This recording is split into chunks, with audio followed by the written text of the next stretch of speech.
고린도전서 강의 그 5번째 시간으로 오늘은 고린도전서 4장을 같이 공부합니다. 고린도전서 4장입니다. 고린도전서 4장 1절서 2절까지에서는 바울은 하나님의 종은 하나님의 종답게 하나님의 일에 열중하는 자로서 주어진 임무에 충실해야 한다고 강조하고 있습니다. 주목할 단어는 4장 1절에 나오는 일꾼이라는 단어입니다. 이 말은 원어에서 후페르타입니다. 후페르타이란 말인데 이 말은 밑에서 노를 젓는 사람이란 뜻입니다. 옛날 노예선을 보면은 상층에서 노를 젓는 사람이 있고 또 하층에서 노를 젓는 노예들이 있었습니다. 그래서 여기서 일꾼이라는 그 말이 보통 우리가 말하는 둘러스 그런 뜻이 아니고 후페르타이란 말, 그래서 아래서 노를 젓는 사람이라는 뜻이라는 것을 우리가 알고 이 말이 우리 사역자들에게 어떻게 적용되는가를 여기서 말해주고 있어요. 노예선에는 많은 그 사람들이 노를 저어서 배가 앞으로 나가게 했는데 배 상층에서 젓는 사람들이 있었고 또 아래층에서 젓는 사람들이 있었는데 아래층에서 젓는 사람을 말한다. 그 비밀을 맡은 자라는 단어는 원문에서 보면은 오이코노모스입니다. 오이코노모스인데 이 말은 청지기라는 뜻이죠. 그 청지기는 주인의 살림을 살아주는 사람입니다. 주의 종은 주인 되는 하나님의 모든 일을 맡아서 도와드리면서 도와준다는 말은 맞지 않겠죠. 하나님은 누구의 도움도 필요 없습니다. 하나님의 일을 하는 분이죠. 그러므로 절대로 믿을 수 있어야 되고 착실해야 되고 겸손해야 되고 열심히 있어야 되고 정직해야 된다는 것을 말합니다. 그리고 주인을 위해서는 목숨이라도 내바칠 수 있는 그런 각오가 된 사람이라야 이게 주의 종이라고 말하는 것이죠. 3절 말씀에서는 판단에 대해서 말합니다. 바울은 주님에게만 판단을 받는다고 말하고 있습니다. 사람에게 판단받는 것이 아닙니다. 그 무슨 말인가 하면은 우리가 하는 일을 사람이 표준으로 사람이 나를 좋아하겠나 좋아하지 않겠나 내가 사람에게 칭찬을 받겠나 받지 못하겠나 그것이 표준이 아니란 말이죠. 고린도 교회 사람들처럼 서로 판단하지 않는다는 것입니다. 바울은 스스로 하나님에게 판단받는 심정으로 일을 했습니다. 하나님이 우리의 재판장이십니다. 그리고 하나님만이 우리의 재판장이신 것입니다.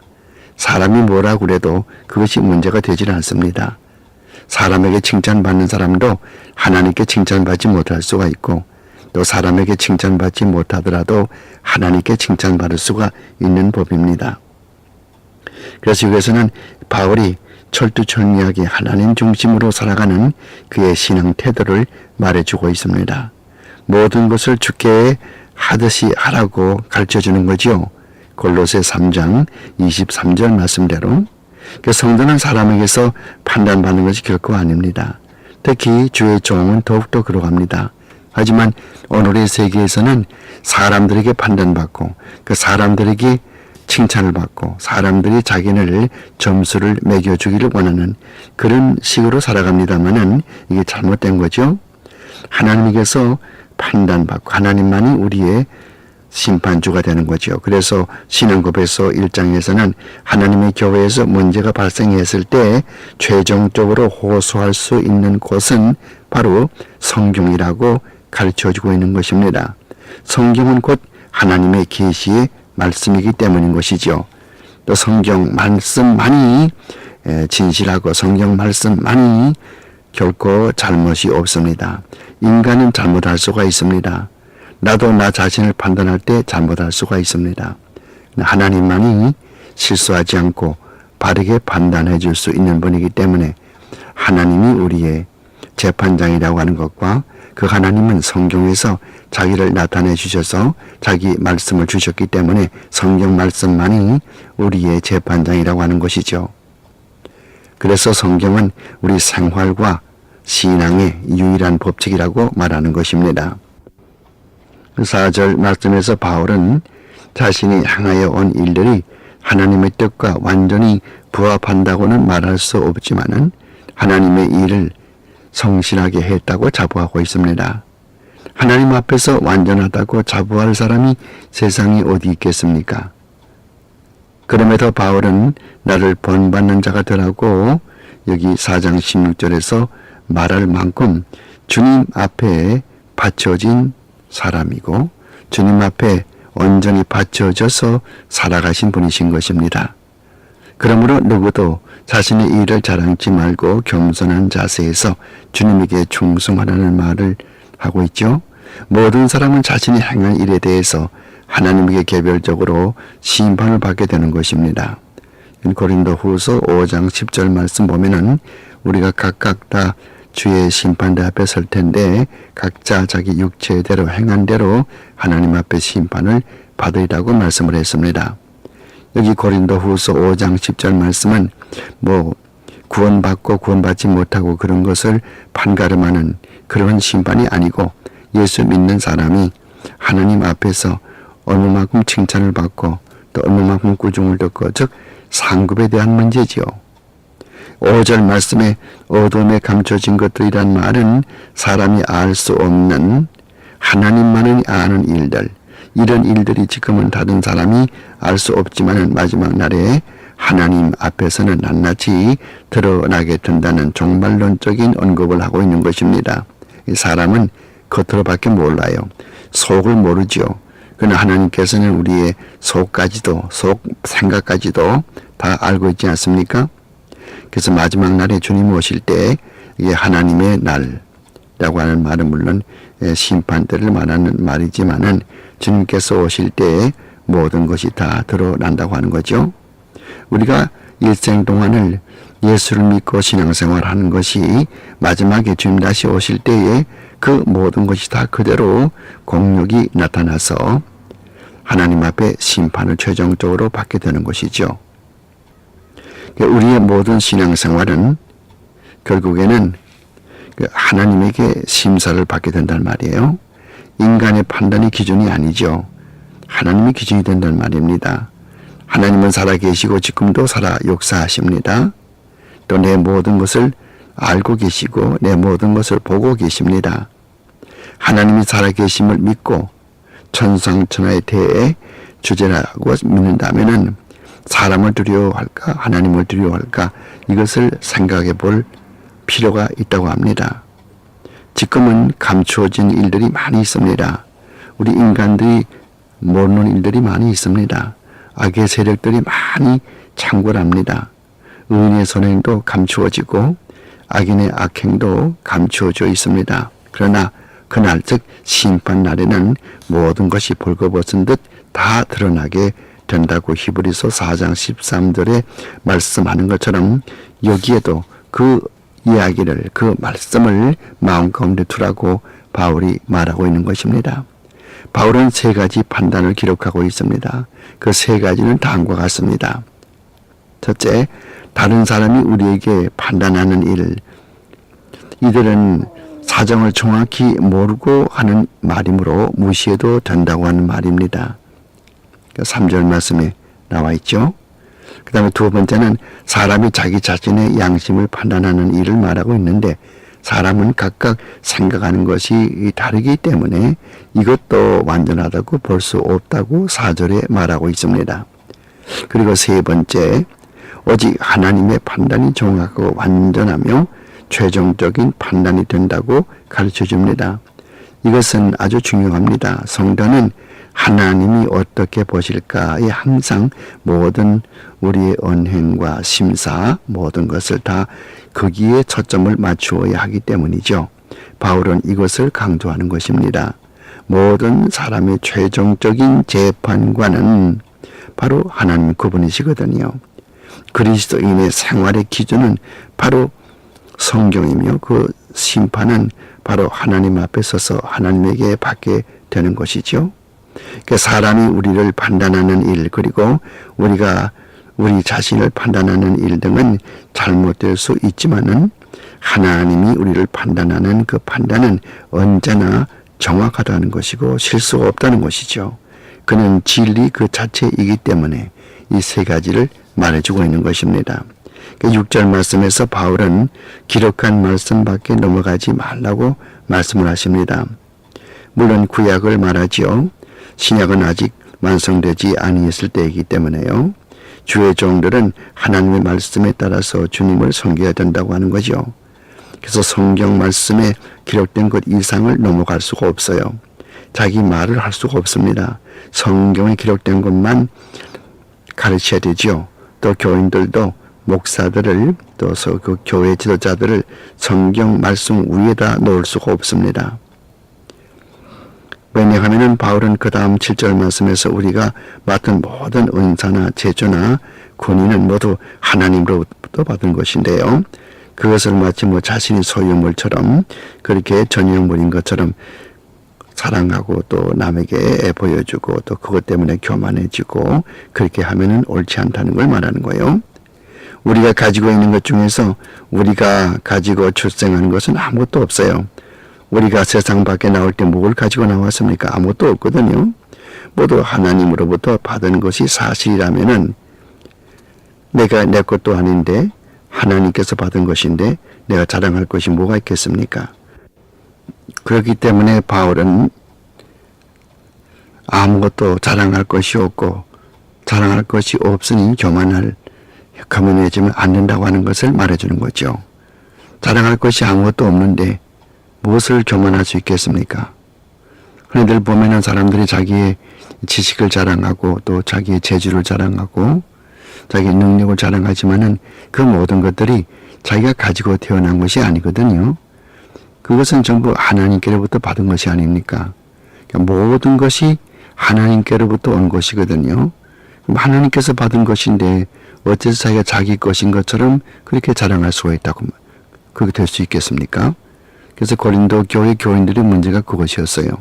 모든 것이 하나님께로부터 온 것인데 그것을 마치 자기 것인 양 다른 사람을 판단하고 다른 사람에게 자랑하고 서로 파장을 만들고 이것은 잘못된 거라고 말이죠. 10절에서 13절까지 말씀에서는 바울의 고생담을 말하고 있어요.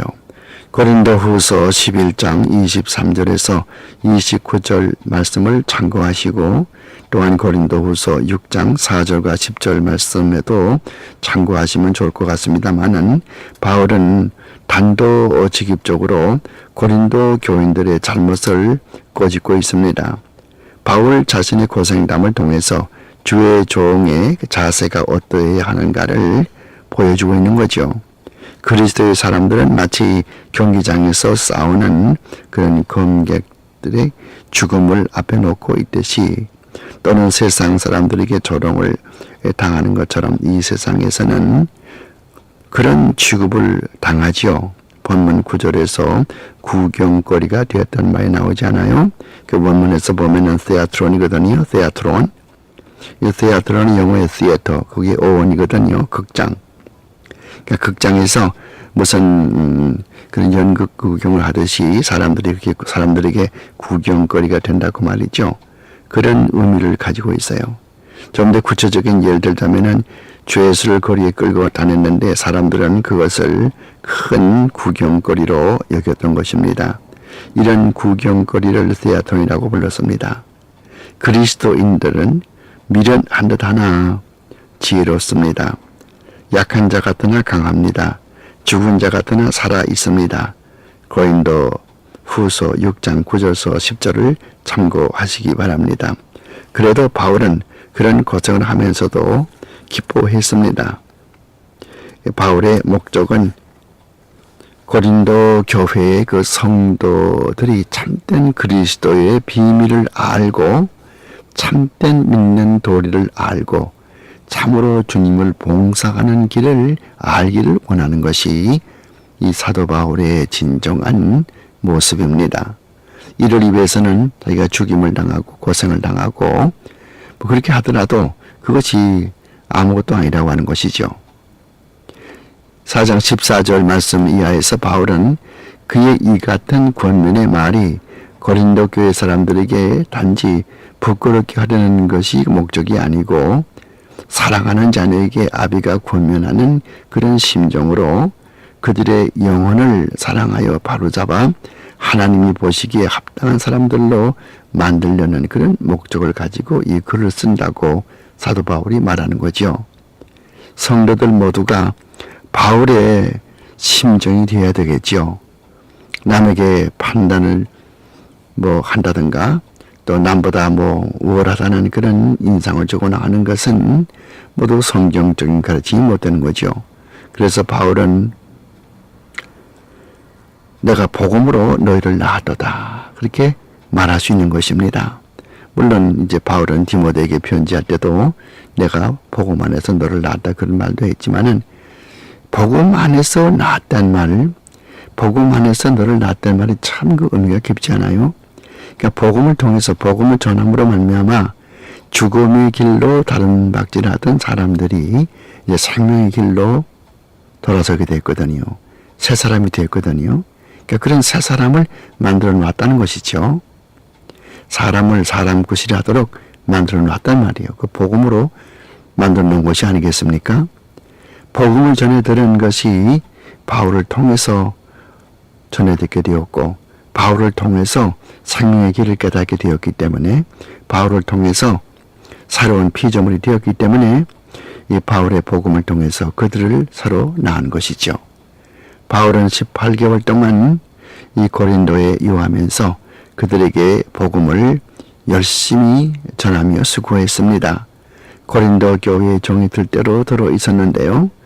그들의 그 신앙이 잘못되어 가는 것을 보고 마음이 아파서 참으로 믿는 도리가 무엇인지 교회는 어떻게 봉사해야 되는 것인지 가르쳐 주려고 하는 것입니다. 많은 스승이 있죠. 예수 믿는다고 하는 많은 스승이 있지만은 아비 같은 심정으로 바로잡아 주려는 사람은 적다는 말은 바울이 얼마나 고린도 교회 성도를 사랑하는가를 단적으로 보여주는 좋은 입증이라고 말할 수 있습니다. 16절 말씀에서 나를 본받는 자가 되라 그런 말은 그의 사생활보다도 그의 가르침을 본받으라는 말입니다. 우리가 이렇게 남에게 말할 수 있는 사람, 너는 나를 본받는 자가 되라 그렇게 말할 수 있는 분이 있다면 그는 참 행복한 사람일 것입니다. 사람은 누구나 다 멘토라는 것이 있습니다. 정신적 지주가 있습니다. 어떤 분들은 또 어떤 분을 난 참 저 사람 좀 되고 싶다. 난 꼭 저 사람이 내 스승이 되었으면 좋겠다. 저 사람의 모든 걸 내 본받으면서 내 인생을 저 사람 표준으로 살아가겠다. 그렇게 하죠. 또 저와 같은 경우에는 저의 멘토, 저의 정신적인 지주는 스코틀랜드의 17세기에 유명했던 목사 세미 루더포드 1600년에서 1661년까지 61세를 살고 간 세미 루더포드 그분이 내 정신적인 지주고 그분처럼 내가 살고 싶다. 그분처럼 내가 사역하고 싶고 그분처럼 주를 섬기고 싶다. 그렇게 그런 분이 있죠. 또 여러분들도 각각 다 또 정신적인 지주가 있을 거예요. 신학교의 교수라든가 또 교회 목사님이라든가 어떤 부흥사라든가 나는 저 부흥사처럼 되고 싶다. 나는 저 교회 어느 목사님처럼 되고 싶다. 나는 또 신학교에서 어느 교수같이 되고 싶다. 이렇게 다 각자 그 멘토가 있어요. 그런데 아무도 나를 보고 이야기할 때 아무도 나처럼 되고 싶은 사람이 없다는 그런 사람이 있다면 참 얼마나 불쌍하겠어요. 나는 절대로 저 사람처럼 되고 싶지 않다. 나는 절대 저 사람과 사귀고 싶지 않다. 그러면 얼마나 참 불쌍합니까? 그러니까 너는 나를 본받는 자가 되라. 그렇게 말할 수 있는 바울은 참 훌륭한 신앙의 인격자지요. 그래서 무슨 바울의 생활, 물론 생활도 중요하지만은 그냥 그의 가르침을 본받으라는 말입니다. 우리 모두가 바울과 같이 나를 본받는 자가 되라라고 남에게 말할 수 있으리만큼 기독교의 교리가 바르고 영혼을 사랑하는 그런 마음이 있어야 되죠. 남에게 말할 때 나를 본받는 자가 되라 이렇게 말할 때는 내 신앙이 곧 바르고 내 신앙이 옳아야 되는 것입니다. 내 신앙이 잘못되었으면 남에게 나를 본받으라 할 수 없어요. 그것은 오히려 하나님의 진로를 받습니다.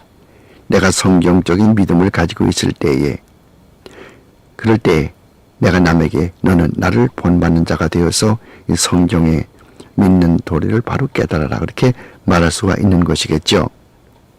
17절 말씀에서 바울은 디모데를 언급하고 있는데요. 디모데는 루스트라에서 바울의 전도를 받고 회개하여 후에 목사가 된 젊은 분으로서 이에 대해서는 사도행전 14장 6절로 7절까지 말씀 보시면은 알 수가 있죠. 디모데가 사도 바울의 제자가 된 그 내용이요.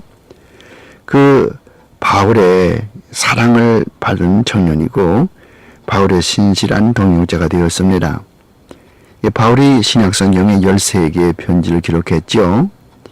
로마서부터 빌레몬서까지 13개의 편지를 기록했는데 그 중에 특히 이 디모데 전서, 디모데 후서 여기에만 맨 처음에 인사드릴 때에 평강과 그 다음에 은혜, 그 다음에 그 긍휼이라는 말이 들어가 있어요.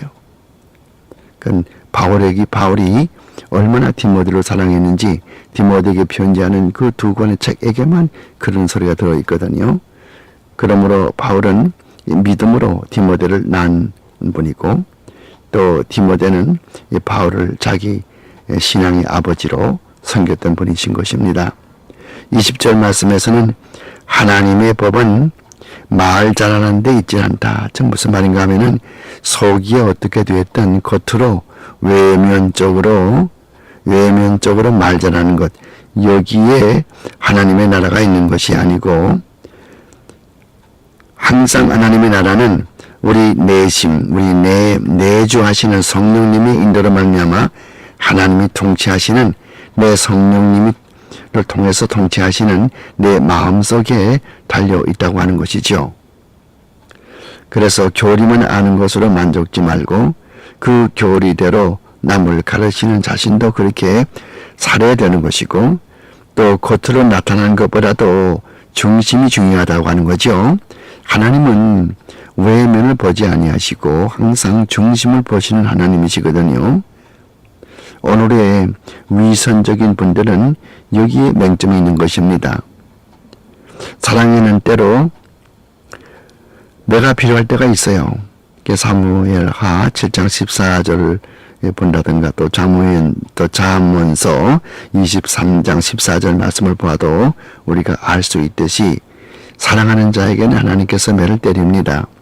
아마 이 가장 그 중요한 성경 구절 그러면은 히브리서 12장을 이야기할 수 있을 것입니다. 히브리서 12장 8절 이하 보면은 하나님은 자기 사랑하는 자에게 그 매를 때린다고 말씀을 했거든요.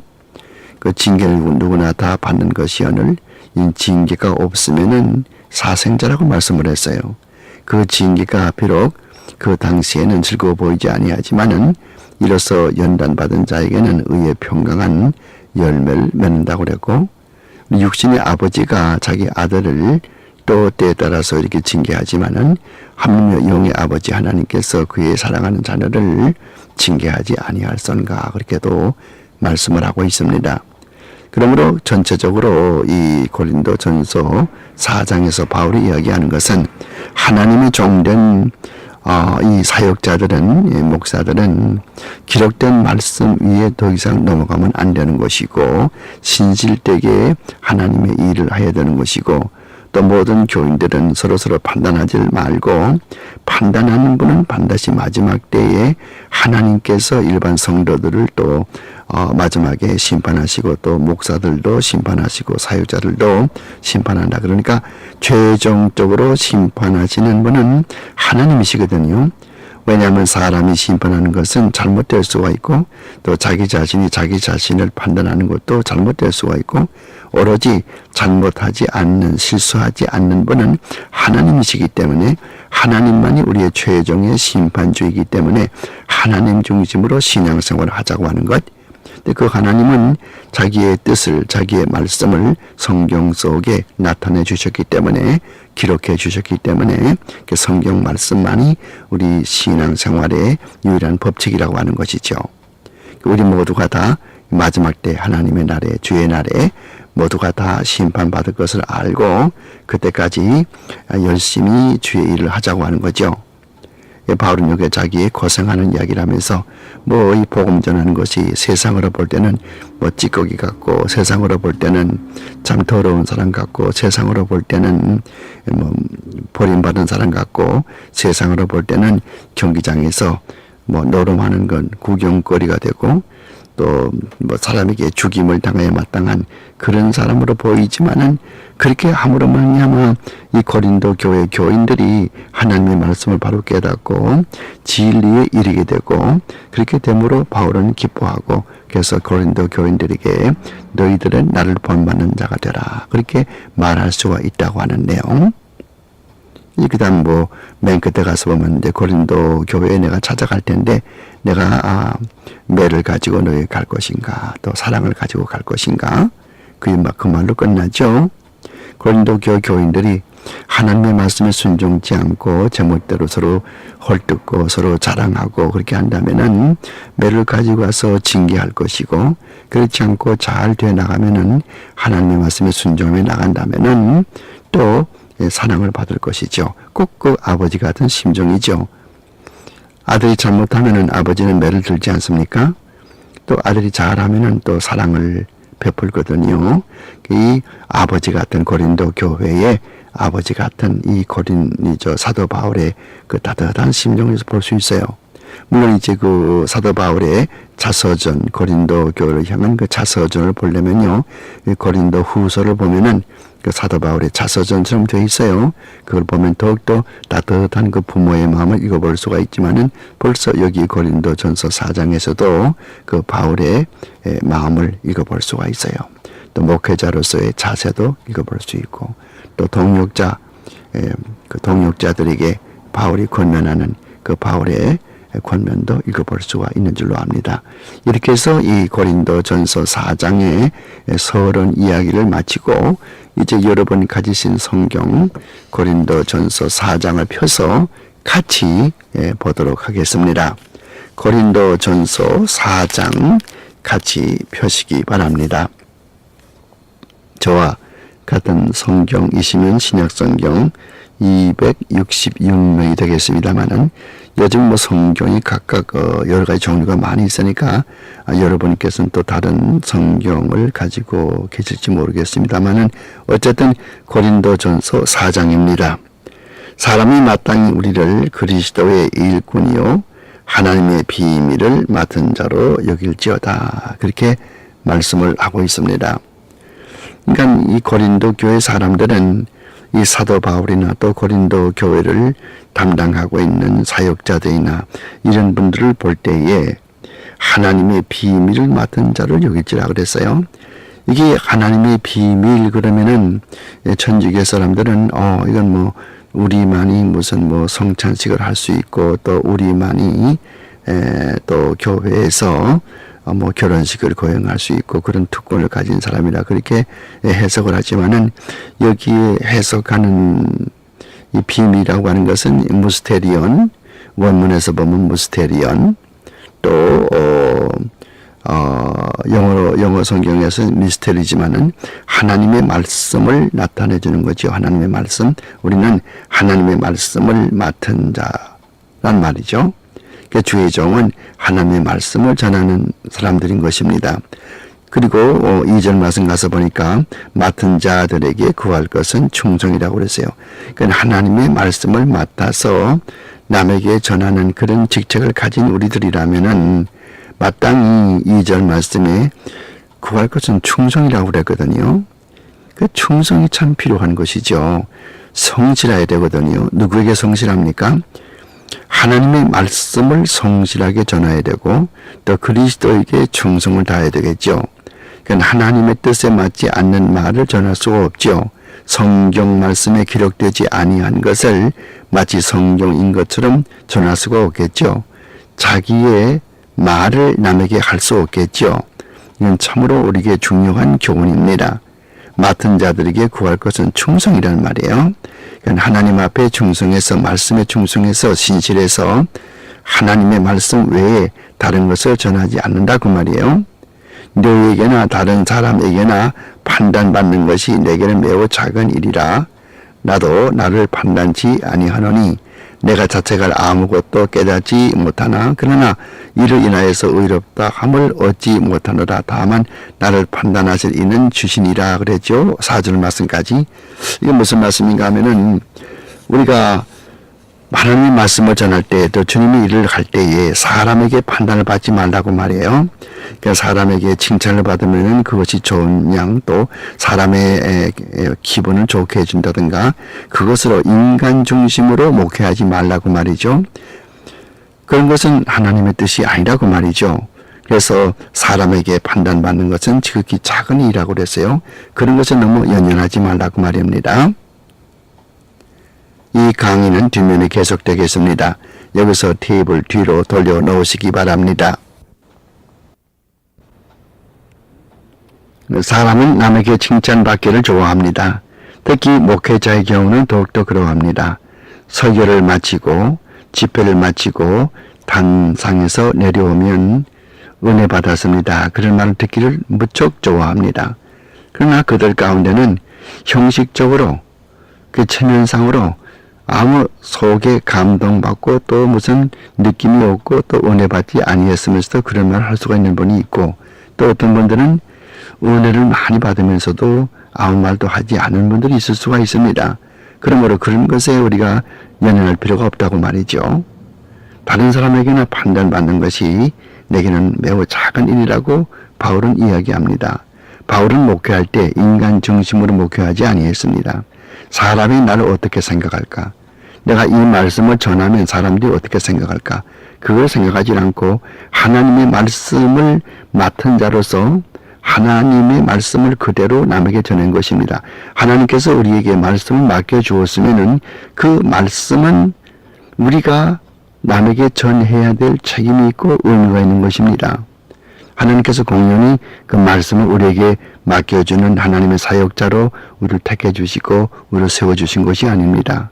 우리를 많은 사람 가운데 사역자로 택해 주시고 사역자로 세워주신 것은 하나님께서 우리가 맡겨주신 것을 그대로 다른 사람에게 전해야 될 그런 책임이 있기 때문에 그대로 전하는 것이거든요. 그러므로 여기 사도 바울은 다른 사람에게 판단받는 것 그거 너무 신경 쓰지 않는다고 말이에요. 나도 나를 판단치 아니하노니 자기 자신도 양심을 따라서 판단하지 않는 거예요. 내가 참 잘했다. 내 이만하면 잘했다. 내가 그것은 조금 더 잘했으면 좋았을 것을 그러나 뭐 이만했으면 잘했지. 그렇게 자기가 자기 만족하는 그런 일에 빠지지 않는다고 말이에요. 왜? 양심 자체도 우리가 화인 맞은 양심이 있고 양심 자체도 우리를 속일 수가 있고 사람은 아무리 거듭났다 하더라도 아직까지도 우리의 지정의가 죄로 물들어 있고 그래서 완전히 거듭났다 하더라도 가끔 우리가 실수할 수 있고 죄를 지을 수가 있거든요. 물론 거듭나면은 죄를 짓지 아니한다 그렇게 가르치는 분들도 있어요. 하지만은 그분들은 이제 영혼과 육신을 따로 갈라놓으니까 그런 말을 하지만은 그러나 육신과 영혼을 따로 갈라놓을 필요가 없어요. 육신과 영혼을 갈라놓게 되면은 그것은 영지주의 사상에 빠지게 되는 거죠. 영지주의 사람들은 뭐라고 가르치냐면은 영혼이 육신이라고 하는 것에 갇혀져 있다. 그래서 영혼과 육신이 서로 분리되어야 된다. 영혼과 육신이 분리되는 것은 언제 이루어지느냐? 그것은 죽을 때 이루어진다. 그러나 죽음이 좋은 것이다. 이렇게 가르치는 그 영지주의가 잘못된 것이죠. 영혼과 육신은 같이 우리 몸에 있는 것입니다. 그래서 그분들은 이야기할 때 영혼은 죄를 안 짓는다. 그 영혼이 죄를 안 짓는 건 사실이죠. 영혼이 우리가 영혼이 구원받게 되고 즉 영혼이 중생하게 되면은 우리가 예수 믿어서 중생하게 되면은 영혼은 부활하기 때문에 결코 죄를 지지 않으려고 하는 건 사실이에요. 그러나 영혼만 있는 것이 아니죠. 우리 몸은 영혼과 육신이 합해 있잖아요. 그러니까 육신은 아직까지 부활하지 못했거든요. 그러므로 육신은 아직까지도 죄를 지으려고 그런단 말이에요. 그래서 죄를 지으려고 하는 육신과 이 영혼, 죄를 짓지 않으려고 하는 영혼이 서로 싸우는 그 모습이 로마서 7장 말씀이 아니겠습니까? 내가 속사람으로는 하나님의 법을 섬기지만 너 지체 속에 또 하나의 법이 있어서 나를 원치 아니한 것으로 이끌어간다고 그랬잖아요. 그러면서 뭐라고 그럽니까? 나는 내가 하고자 하는 그런 선은 행치 못하고 내가 원치 않는 악은 행한다고 그랬거든요. 그러면서 오라 권고한 사람이로다 내가 누가 나를 사망의 몸에서 구원하냐 그렇게 끝나지 않습니까? 그러나 이제 8장에 가서 로마서 8장에 가서 보면은 나 주 예수 그리스도 안에 있는 자인 결코 정죄함이 없다. 거기에서 그 모든 문제가 다 해결되죠. 거기에서 그러니까 우리가 이 예수 믿는 사람도 죄를 짓는다고 하는 거예요. 그래서 요한 1서 1장에서 가서 보더라도 우리가 죄 없다 하면은 하나님을 거짓말로 하는 자, 거짓말하게 하는 자요. 우리 속에 진리가 없다고 그랬거든요. 1장 9절 말씀에 우리 모두가 다 죄가 있는 분이에요. 그러므로 여기에서 내 자신이 내 자신을 판단할 수가 없어요. 아, 내가 잘했다. 이만하면 잘했다. 그렇게 할 수가 없다고 말이에요. 그러면 이것은 무슨 말합니까? 다만 나를 판단하실 이는 주시니라. 주님께서 최종 심판주가 된다 그 말이죠. 그 4절 말씀에서 사도 바울은 그 결론을 내리고 있는 거예요. 다른 사람에게 판단받는 거 그거 신경 쓰지 말고 또 내가 내 자신 판단하는 거 그거 믿을 수 없고 결국은 예수 그리스도만이 나의 심판주이기 때문에 그가 예수 그리스도가 하나님이 나를 어떻게 보실까 그것만이 최종의 판단의 기준이 된다. 그것을 말해주는 거죠. 5절 말씀 그러므로 때가 이르기 전에 즉 주께서 오시기까지 아무것도 판단치 말라. 그가 어두운 데 감춰진 것들을 드러내고 마음의 뜻을 나타내시리니 그때 각 사람에게 하나님께로부터 칭찬이 있으리라. 이렇게 말씀을 하는 거예요. 그러니까 지금까지는 우리가 아무도 판단하지 못하고 지금은 2절 말씀대로 맡은 자들이 구할 것은 충성이라고 했으니까 주께 충성하고 또 하나님의 말씀 맡았으면 그것을 충실하게 전하면 되는 것이고 사람의 눈치 볼 것도 없고 또 내 자신을 믿을 수도 없고 주님께 충실하면서 그렇게 살아가면서 마지막에 때가 이르기 전에 때령이 무슨 때입니까? 심판 때죠. 이르기 전에 곧 주께서 오시기까지 여기 설명하고 있어요. 같은 말이에요. 때가 이르기 전. 그 말은 꼭 주께서 오시기까지 그 말 똑같은 말이에요. 그러니까 주님께서 심판주로 오실 때까지 아무것도 판단치 말라. 아무것도 우리가 생각지 말고 단지 어떻게 하면 하나님을 기쁘게 할까? 어떻게 하면 내가 하나님께 말씀 맡은 자로서 하나님께 충실하며 살아갈까? 그것만 생각하란 말이에요. 주님께서 오시면은 심판날에 그 말이에요. 그가 어두움에 감추어진 것들을 다 드러내고 주님께서 다시 재림하시고 하면은 그날의 마지막 심판날에 주님께서 어둠에 감춰진 것들을 다 드러내고 마음의 뜻을 나타내시니 그러죠. 지금은 감춰진 것이 많이 있어요. 우리 믿는 사람들의 마음속에도 잘못된 그런 죄악들을 회개하지 않고 감춰진 것들도 있고 또 말씀도 바로 전파되지 않은 것들이 있고 또 교인들도 마찬가지로 자기도 속에 숨기고 있는 것들이 있고 다 그런 거 다 많이 있잖아요. 하지만은 이게 인간은 도무지 알지 못하죠. 사람은 겉으로밖에 보지를 못해요. 우리가 교회에서 어떤 목사님들이 그 교인들을 세례 베풀려고 할 때 세례 문답할 때도 어떤 세례 문답할 때에 그 세례 문답이 진정으로 신앙에서 우러나오는 것인지 혹은 형식적으로 하는 것인지 알 도리가 없거든요. 이 사람은 외모밖에는 몰라요. 그 속을 아시는 분은 하나님밖에 없거든요.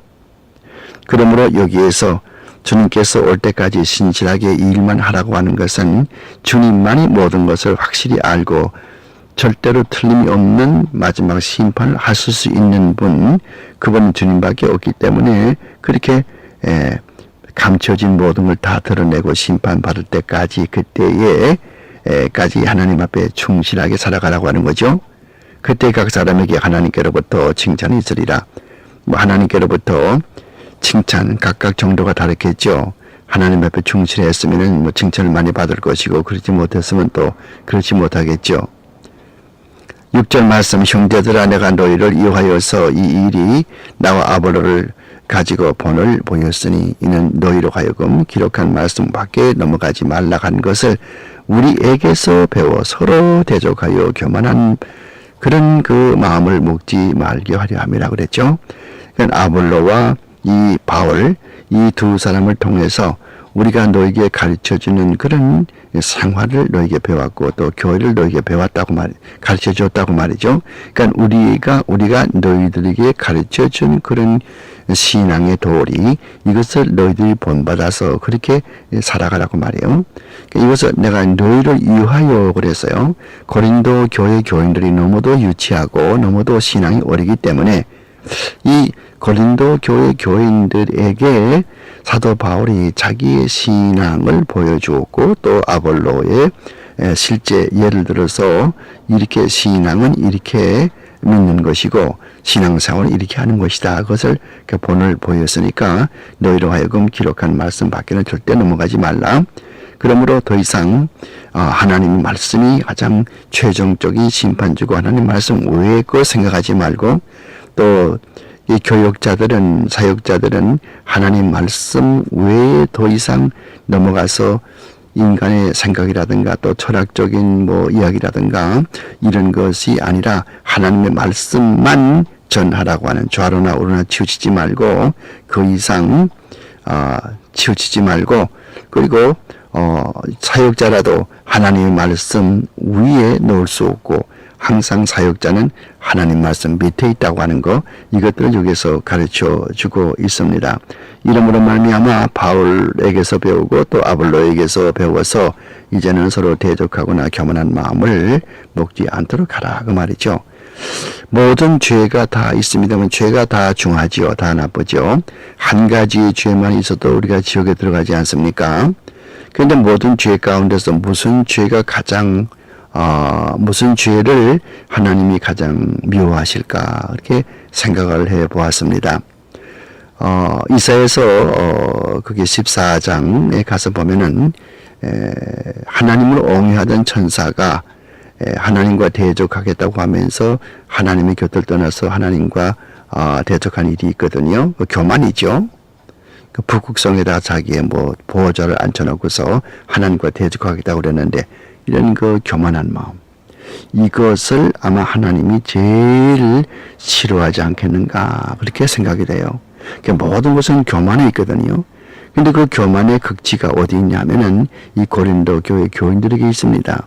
고린도 교회 교인들은 아무것도 알지 못하면서도 상당히 교만한 상태에서 서로 흠잡고 서로 이렇게 판단하고 그렇게 했던 일을 보는데 여기서 바울 자신에게서 배웠고 또 아볼로에게서 본으로 보여주었으면 이제 그런 교만한 마음은 다 접어라 그 말이에요.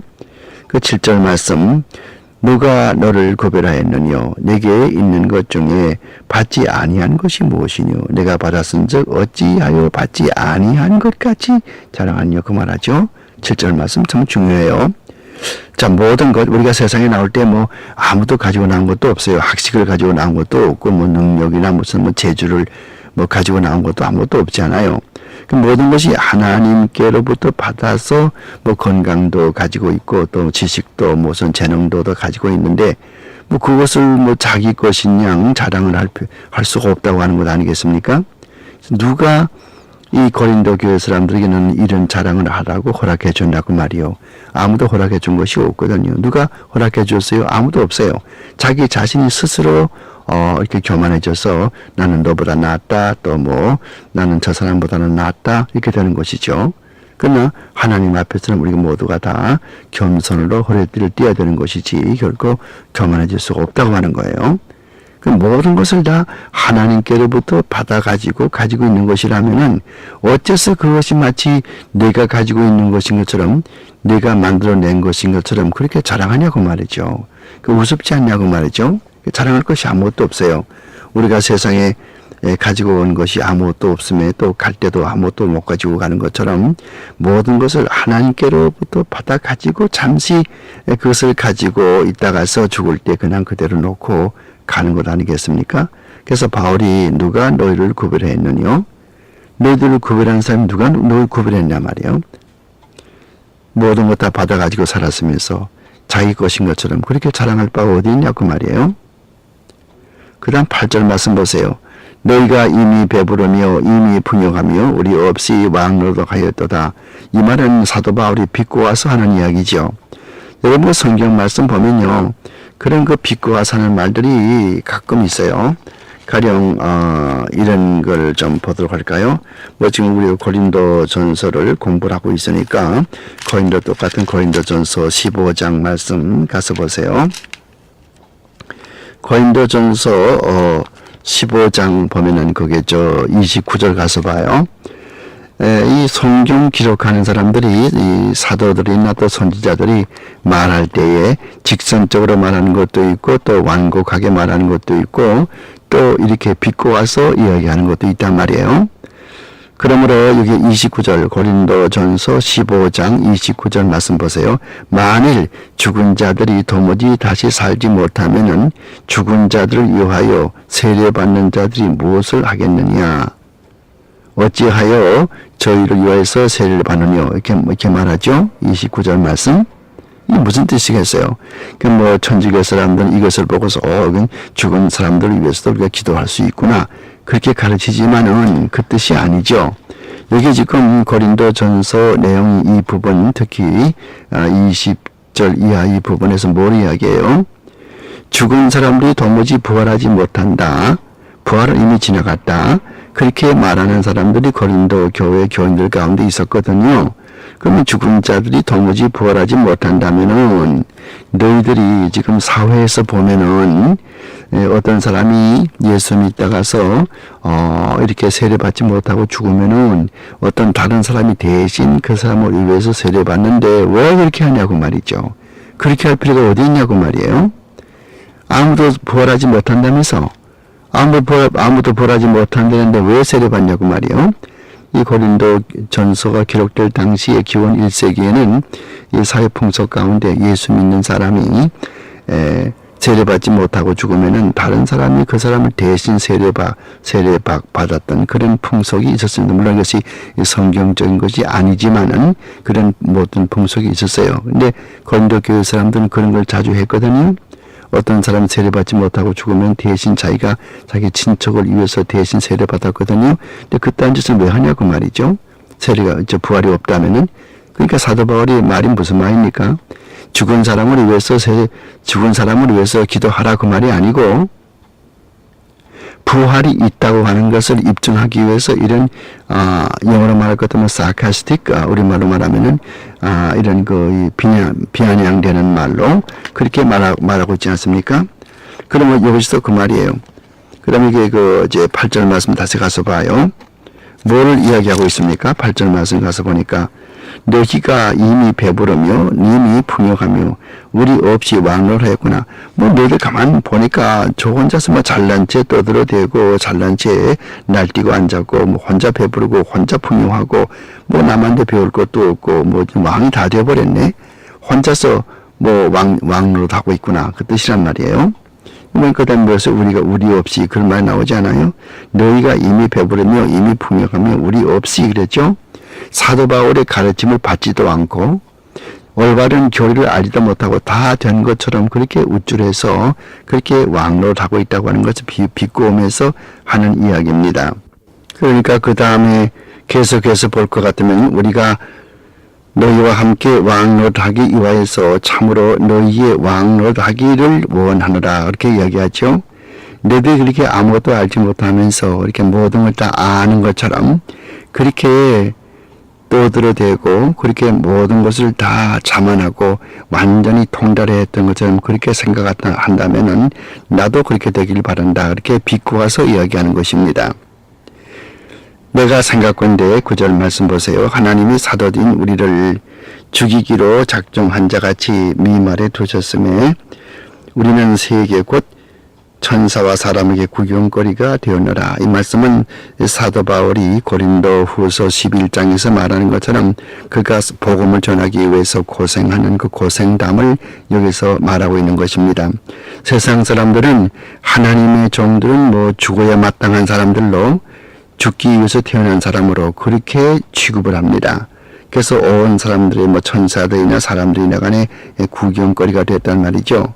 그래서 여기 보면은 우리를 죽이기로 작정한 자 같이, 그러니까 하나님의 일을 하는 사람들은 반드시 죽여야 된다고 하는 그러한 생각을 가진 세상에 우리가 말씀을 전하고 있다고 말이에요.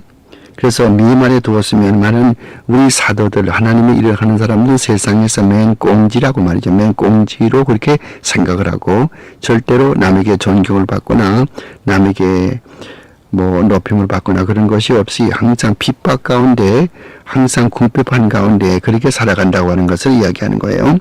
우리는 세계 곧 천사와 사람에게 구경거리가 되었노라. 이게 구경거리란 말은 먼저 말씀드린 대로 테아트로스란 말은 극장이란 말이에요. 마치 극장에서 사람들이 연극을 구경하듯이 예수를 전하는 이 주님의 사역자들은 다른 사람에게 구경거리 정도밖에는 되지 아니한다. 그래서 우리는 그리스도의 연고로 그리스도로 말미암아서 미련하되 너희는 그리스도 안에서 지혜롭고 그랬어요.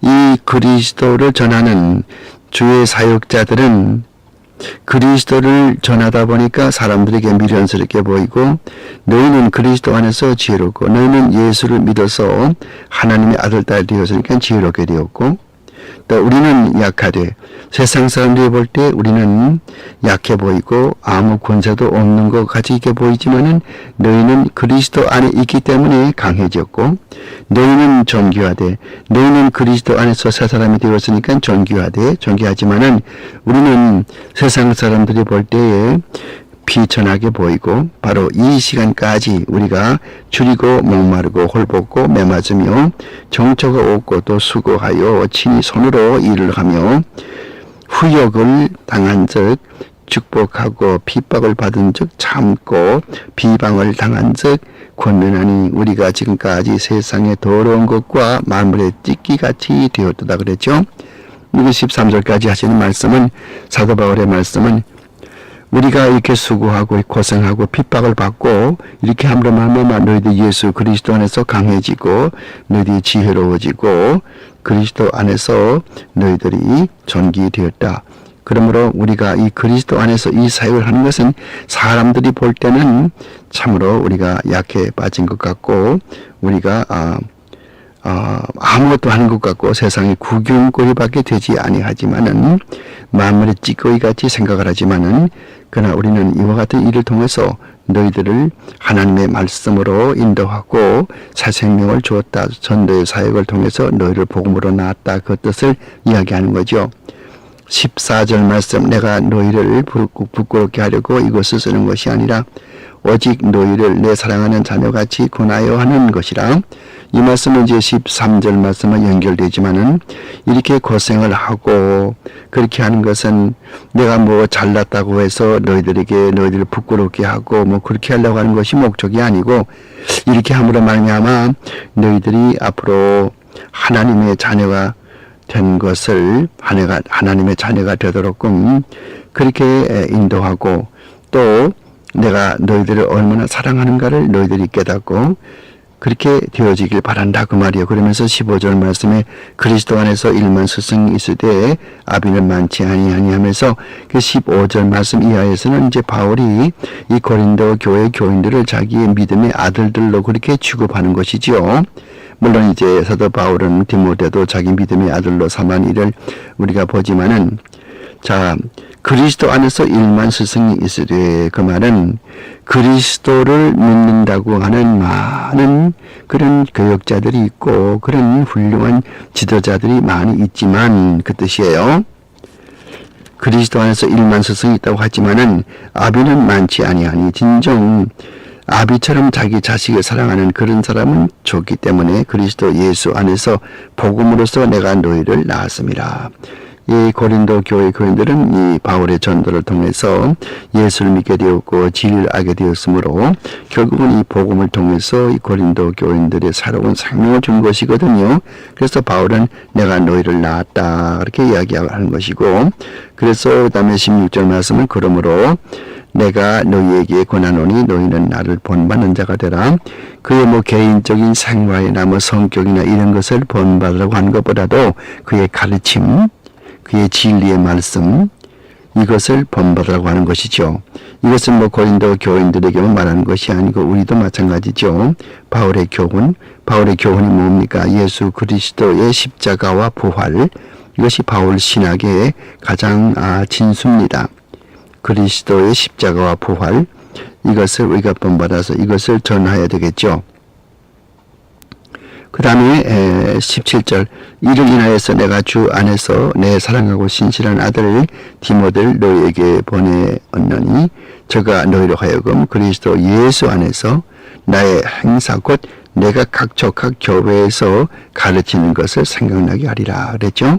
그래서 사도 바울이 자기를 본받는 자가 되라고 하는 것은 자기의 생활을, 개인 사생활을 이야기하는 것이 아니고 그의 가르침을 이야기한다고 하는 것이 여기 17절 말씀에서 입증이 되죠. 뭐라고 그랬어요? 내가 각 교회에서 가르치는 것, 즉 이 사도 바울의 가르치는 교훈, 그것을 배우라고 말이죠.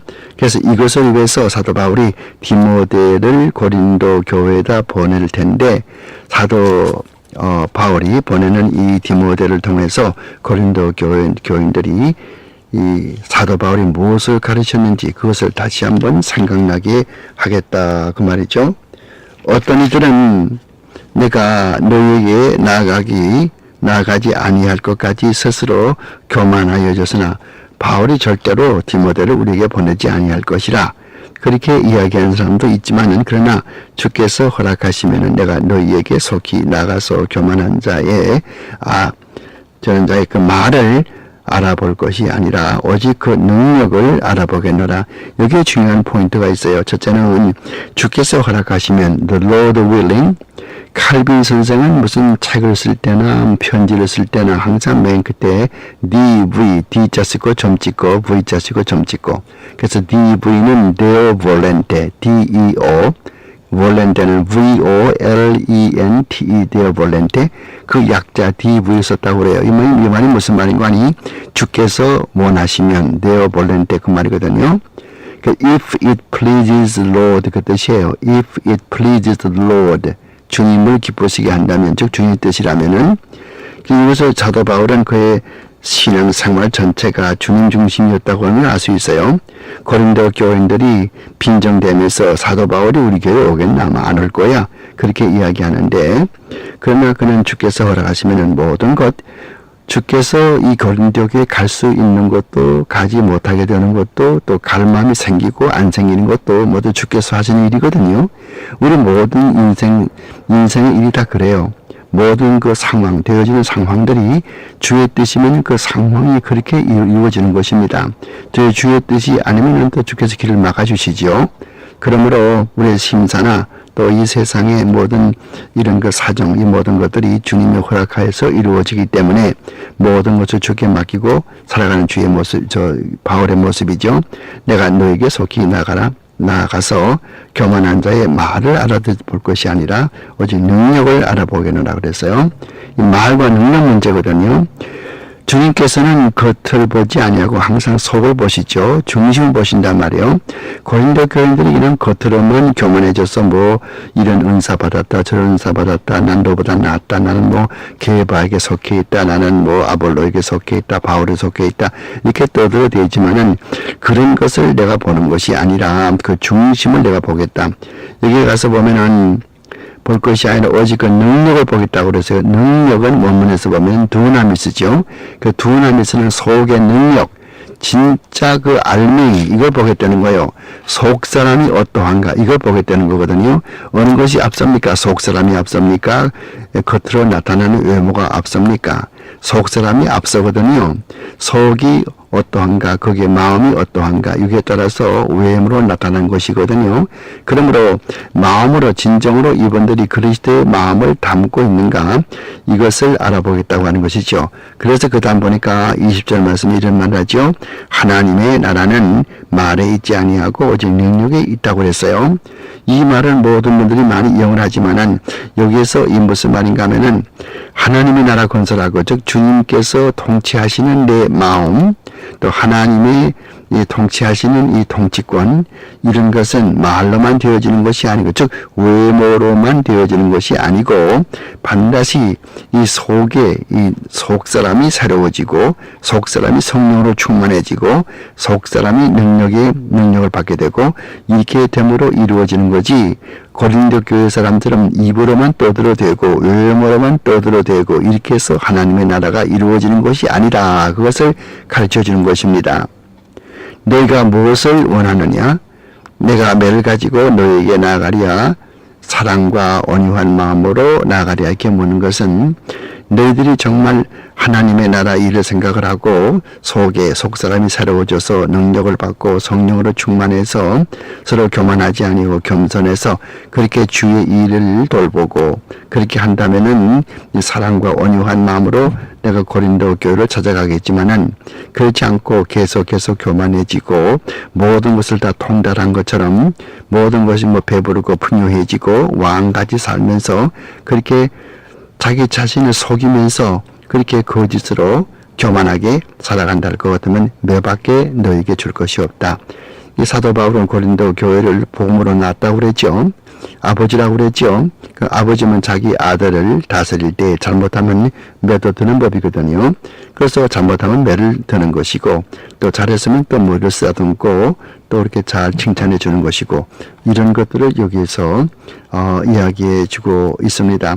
그러므로 고린도전서 전체를 보면은 하나님께서 복음을 맡겨주신 자들, 하나님의 복음을 맡은 자들은 충성스럽게 일을 해야 되는 것이고, 사람의 눈치를 보지 말고 하나님의 최고의 심판주이기 때문에 하나님 앞에 그날 마지막 심판 내에 하나님 앞에 심판받을 각오를 하고서 계속해서 충실하게 하나님 중심으로 일을 하자는 것과, 교인들은 자기 자신이 교만해지지 말고 항상 주님을 두렵게 생활을 하고, 이 주의 종들은 온갖 고통을 다 받지만은 마지막에 주께서 갚아주실 것을 이야기하는 것이고, 하나님의 나라는 그렇게 떠들어대고 겉으로 떠들어대는 그것이 문제가 아니라 속에 능력받고 속에 성령께서 충만할 때, 그때 하나님 기뻐하시고 하나님의 나라가 점점 더 이루어진다고 하는 것을 여기서 가르쳐주고 있습니다.